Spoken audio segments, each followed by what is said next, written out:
नमस्कार दोस्तों, नमः शिवाय। जीवन ज्योति चैनल में आप सभी का हार्दिक स्वागत करती हूँ। दोस्तों, कार्तिक मास के महत्व के बारे में कौन नहीं जानता है। यह पूरा माह इतना महत्वपूर्ण होता है और इसका प्रत्येक दिन पुण्य को देने वाला, भगवान विष्णु जी, माँ लक्ष्मी जी को प्रसन्न करने वाला दिन होता है। इस माह में स्नान का, दीपदान का, माँ तुलसी जी की पूजा अर्चना का, भगवान विष्णु जी, माँ लक्ष्मी जी की पूजा अर्चना का विशेष महत्व होता है। आइए जान लेते हैं कार्तिक मास के शुक्ल पक्ष की नवमी तिथि के बारे में, जिसे कि अक्षय नवमी और आंवला नवमी के नाम से भी हम जानते हैं। इस दिन आंवले के पेड़ की पूजा करने से, आंवले के पेड़ के नीचे भोजन बनाने से या वहां बैठकर खाने से बहुत ही ज्यादा पुण्य मिलता है। तो इस दिन हम क्या क्या करें, ऐसी कौन कौन सी विधि करें जिससे कि भगवान विष्णु जी का, माँ लक्ष्मी जी का आशीर्वाद हमें प्राप्त हो। तो आइए हम इसमें पूरी जानकारी पाएंगे और साथ ही साथ पूजन का समय और इसकी तिथि कब से प्रारंभ हो रही है, कब समाप्त हो रही है। तो वीडियो में बने रहिएगा अंत तक।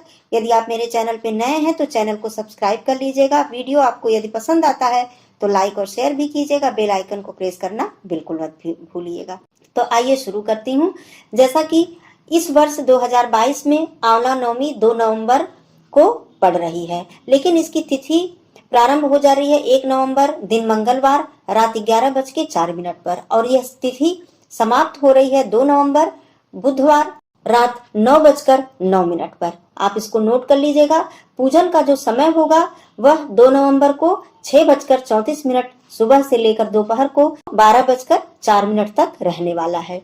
तो आइए आसान शब्दों में, आसान तरीके से मैं बताती हूँ कि इस दिन आपको क्या क्या करना होगा। इस दिन आप ब्रह्म मुहूर्त में उठ जाइए। जो भाई बहन कार्तिक स्नान कर रहे हैं वो तो ब्रह्म मुहूर्त में प्रतिदिन स्नान करते हैं, लेकिन जो लोग नहीं कर रहे हैं तो वो आंवला नवमी के दिन, इस दिन ब्रह्म मुहूर्त में उठ जाए। उठने के बाद प्रतिदिन जो दैनिक पूजा करते हैं, सूर्य भगवान को जल दें, माँ तुलसी जी का पूजन अर्चन करें, उन्हें जल अर्पित करें, भगवान विष्णु जी की पूजा करें।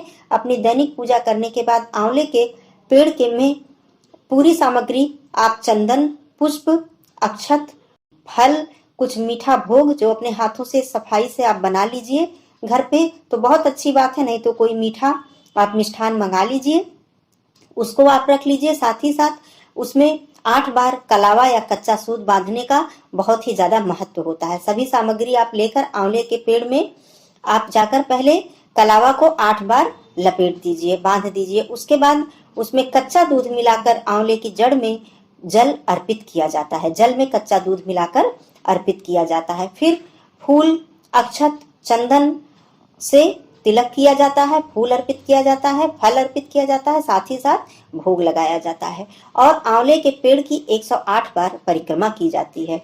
सबसे ज्यादा महत्वपूर्ण बात है जो मैं बताना चाहती हूँ कि इस दिन भोजन वहां बनाकर यदि आप ब्राह्मण को भोजन कराते हैं तो यह बहुत ही पुण्य देने वाला होता है। मान्यता यह भी है कि जिसको संतान प्राप्ति नहीं हो रही है वो आंवले के पेड़ के नीचे पूजा करने से, वहां भोजन करने से और ब्राह्मण को भोजन कराने से संतान सुख प्राप्त होता है। शास्त्रों में वर्णित है कि आंवला नवमी से लेकर कार्तिक पूर्णिमा तक भगवान विष्णु जी आंवले के पेड़ में विराजमान रहते हैं और इसकी पूजा अर्चना करने से हमें आशीर्वाद देते हैं, हमारी सभी मनोकामनाएं पूर्ण होती हैं। तो यदि आप ब्राह्मण को भोजन नहीं भी करा पा रहे हैं तो आप इस दिन दान अवश्य ही कीजिए ब्राह्मण को, और जो भी भोजन कीजिए वो सात्विक होना चाहिए। लहसुन प्याज का प्रयोग बिल्कुल न करें। पूजन करने के बाद आरती करें। आरती करने के बाद नवमी की कथा अवश्य ही सुने। इसको सुनने से बहुत ही पुण्य प्राप्त होता है। अपनी मनोकामना भगवान विष्णु जी से, माँ लक्ष्मी जी से कहें। निश्चित रूप से श्रद्धा से, भक्ति से आंवला के पेड़ की पूजा करने से, इस दिन व्रत रखने से भी बहुत ही आशीर्वाद प्राप्त होता है। तो बहुत ही सरल शब्दों में दोस्तों, आप आंवला नवमी, अक्षय नवमी के इस व्रत का और पूजन का आप विधि समझ गए होंगे।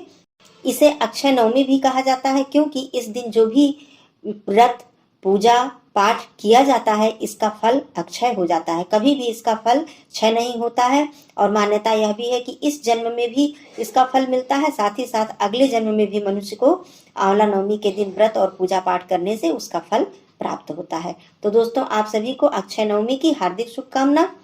फिर मिलती हूँ अगले वीडियो में। तब तक के लिए धन्यवाद। नमः शिवाय।